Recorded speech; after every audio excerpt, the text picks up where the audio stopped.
Satan is very scary to the world. With a fit prophet, rich favor, or whatever yung tinatamaan ka, anything. There's strong word to fight to men living with your role living in old age, you found on earth of debt.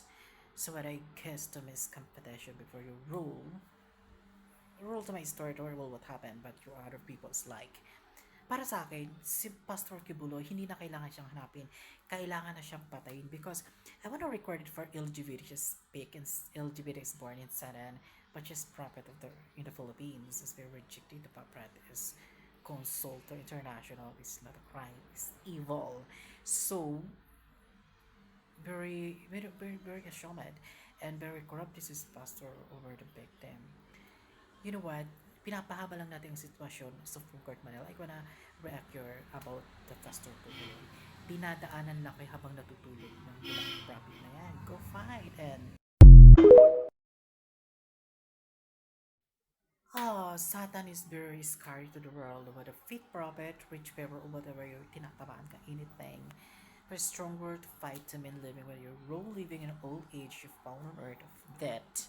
So what I guess to miss competition before you rule to my story to will what happened, but you other people's like. Para sa akin, si Pastor Kibuloy, hindi na kailangan siyang hanapin. Kailangan na siyang patayin because I want to record it for LGBT just speak and LGBT is born in Satan, but just prophet of in the Philippines is very rejected the practice. Consultor International is not a crime, it's evil. So, very ashamed and very corrupt this is pastor over the victim. You know what? Pinapahaba lang natin yung sitwasyon sa Supreme Court Manila. I wanna react your about the pastor today. Dinadaanan lang kayo habang natutulog ng walang profit na yan. Go fight and Kanselahin na sana ng DFA ang passport ng puganteng si Apollo Kibuloy. Imbes na magpakita sa Senado o sa mga korte, panay ng mga audio messages na parang iniinsulto pa ang kakayahan ng gobyernong tuntunin kung nasaan siya.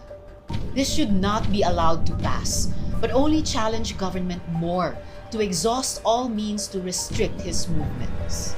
Iba-iba rin ang natatanggap na balita kung nandito pa siya sa bansa o di kaya'y nakatakas na sa ibang bansa. Mukha talagang may failure of intelligence kung hanggang ngayon hindi pa matukoy ang kanyang location. In any case, he is accused of crimes that transcend boundaries and nationalities. Tiwala ako na maraming bansa ang handang makipagtulungan sa Pilipinas para papanagutin siya, lalo na 3 sa victim survivors na nag-witness sa aming mga Senate hearings ay mga mamamayan ng ibang bansa. Kung ang puganteng kongresista ay nahuli, sana naman ay mahuli na rin ang isang puganteng religious leader. Maliit ang mundo. Hindi niya matatakasan ng batas habang buhay.